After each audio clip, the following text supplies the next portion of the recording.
Hello, everybody. How are you? Sun setting here in the valley in Los Angeles, and we're going to talk about another baseball term. This one is called error. A lot of people ask me what that means. Of course, if you're a big baseball fan, you know that errors in terms of baseball refer to people that are drafted by a team that don't work out in any way, shape, or form. And the biggest errors are when a player shows all signs of being a world beater. Somebody that's going to come in and set the league on fire so hot, so decisively, that the Major League Baseball owners get together and decide they need new fire protection equipment, new fire engines, new fire hoses, new fire technology to deal with the heat that this player is going to bring to the league. And then what happens? Have you seen the movie Ice Age? Have you seen a documentary on ice?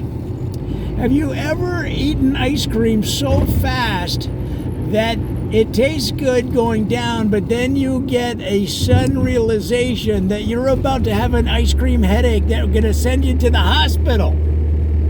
Well, that's what happens to some of these big names. And those are called errors. Drafting errors. We all make errors. We all make mistakes. It doesn't mean that a team can't overcome, but they put so much stock in these top guns. And why? Because of the word hope. What did the Chicago Cubs, what did they breathe and live on? Like manna from heaven. What did they live on? Like the Irish during the potato famine, when the English wouldn't let them eat anything but potatoes. And then they cut back their ability to grow that. What do teams live on? What do the Cubs live on? Hope. For 80, how many years was it? 80 years? 90? 300? I don't know. For like 300 years, the Chicago Cubs survived on one nutritious item called hope. Well, that's why these teams make these drafting errors, because of hope. And to be honest, nobody really knows. There's a concept in Hollywood called the Hollywood yes. And it means that nobody really knows what's going to be a hit. So therefore, when somebody asks a Hollywood insider, what do you think of this new movie, this new star? And they're like, yeah. They always say yes.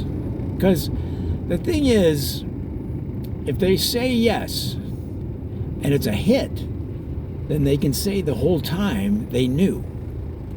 But if it's a failure, then they can just disavow any knowledge, right? And just say nobody really knows.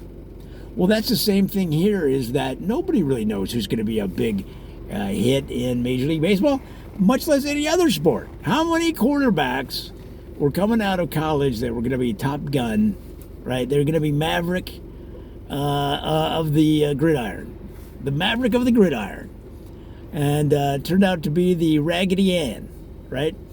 So same with Major League Baseball. Nobody really knows. And when somebody says to you they know, they're doing their version of the Hollywood yes. The axiom there is often wrong, never in doubt. And that's the basis of many of the cable sports TV personalities you see, is often wrong, never in doubt. The idea is that you're often going to be wrong because it's just the way things are. But the thing is, you never act like you're in doubt. You always act like you know everything. You act like you're the fount of knowledge and information. I mean, come on. What do you think is the secret to Skip Bayless and Stephen A. Smith's act? It's conviction. They don't know any more than you know. They might have more experience, more knowledge, but they don't know. I'm not going to put that. If I said, yeah, if you're so convinced of your opinion that it's going to happen as you say, why don't you take this revolver and shoot it at the water pipes of your house? And if you're right, there shouldn't be any problem. I'll bet you that you can't shoot. Take this gun and shoot holes in your own water pipes, because then it'll cost you $48,000 to fix it. You don't want to spend that kind of money. Okay? So that's the same thing with Major League Baseball. Nobody really knows what's going to be an error in drafting or a mega hit.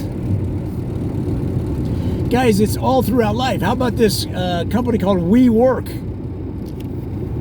Okay, they were at one point valued at like 75 billion with a baby. You know what their innovative product was? Yeah, they supplied office space. Yeah, you could rent an office from them in a shared office. That was, but people believed in the founder, and he had this vision of a new working world, right? Well, okay, it's worth, and if you had pulled it off and sold it that way properly, maybe it's worth 10 billion, let's say, but that's 75. Right? And it turned out to be kind of a smoke and mirrors. Well, surely baseball has some highly paid scouts, knowledgeable front office people, knowledgeable coaches, managers, other players. But at the end of the day, nobody really knows what's going on inside a player's head. Okay? You've heard of the term Moneyball. They need to have money mind, where they can get inside of a player's brain and figure out what's going on in there. Nobody really knows, especially baseball. They're all crazy. They're all nuts. They're all wacky. Okay? Every one of them. If you're in baseball, you got to screw loose. But that's why people love baseball. They're not automatons. They're not machines. They're not coming right off the line at Chuck E. Cheese. They offer some quirks, some humanity. All right? Well, I kind of went around the horn there on the answer, but basically, a drafted player that doesn't work out as expected is, in baseball terms, an error. Hope that helps.